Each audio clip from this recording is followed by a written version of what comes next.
in the film are going to happen in a couple of years. It just doesn't seem like it. There's not going to be color wars yet. And there's not going to be some way to do space travel. There are sneakers that were developed at Sept. Those came out on the market a couple of years ago. Aside from that, it doesn't feel like being in a movie.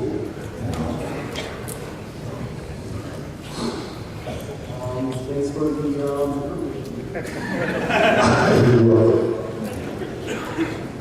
Hello, Christopher Lloyd. Hi. I'd like to ask something regarding your next feature. What was your favorite moment during production of any of the films?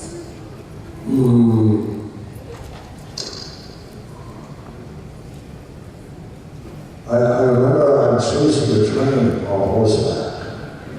I made it Back to the Future 3.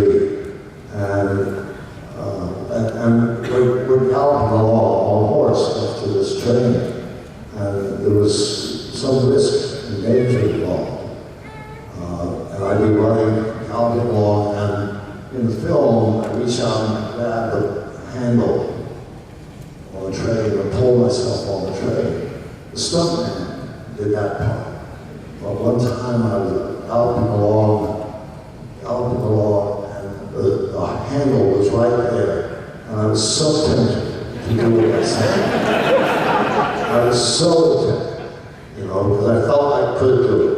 I felt I was where I needed to be, all that, but something, if it didn't work out right, it would have been a calamity.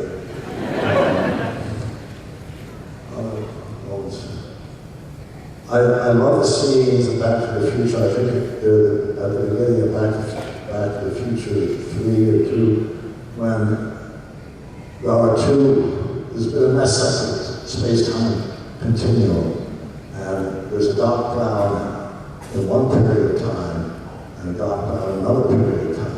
And one dark cloud is repairing a lamp and putting a wire up, and the other dark cloud is handing him tools.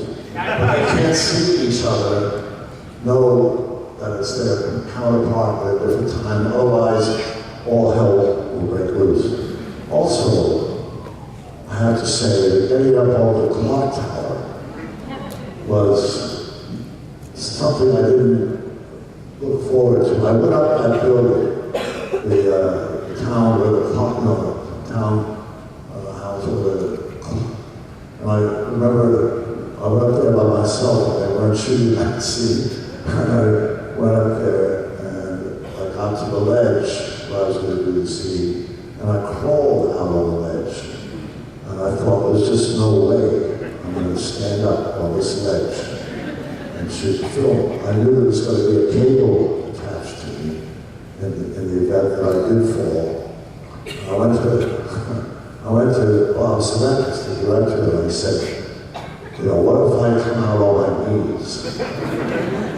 And he said, in part of my language, there's no fucking way.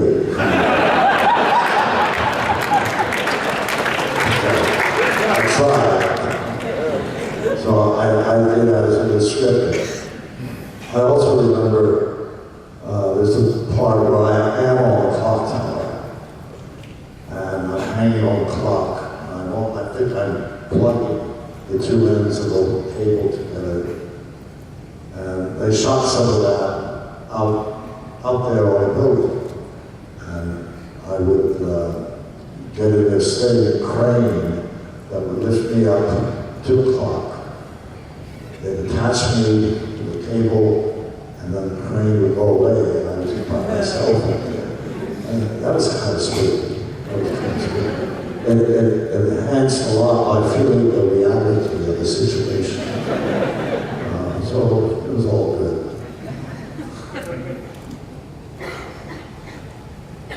Hello, Christopher Lloyd. First of all, I want to say you are awesome. Okay. My question? Well, what is it like for you playing the character Hacker in Cyberchase?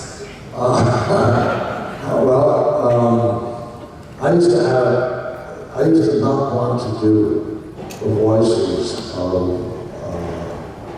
animated characters, because I thought, I'm a live actor. When I went to acting school, they didn't teach you how to be an offstage voice. And I thought, this is coming out a bit in what my goals have been.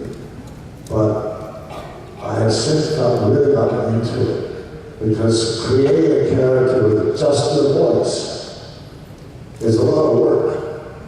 Because you have to have the same emotion has to come out in your voice. I'm all over the place until I'm recording it, while I'm doing that. That's how they do. I haven't seen it. And so there was a lot of physical work. It's not that easy, but what was the question again? So what was the feeling like? It's amazing because every single shot of Back to the Future always had all kinds of things going on in the background. There were always a lot of technical things that had to be taken care of. There were other characters. And there'd be many takes because some element or the other hadn't worked out properly. So they had to do it again. I remember in Back to the Future 3, I'm in this bar, and I invented this elaborate mechanism for creating ice. There's gears going around, steam all over the place, and noise, all that kind of stuff. And then there's this little spigot and a cube of ice will plop out. And then in the same shot, the master shot, the train is coming in with Clara through a window.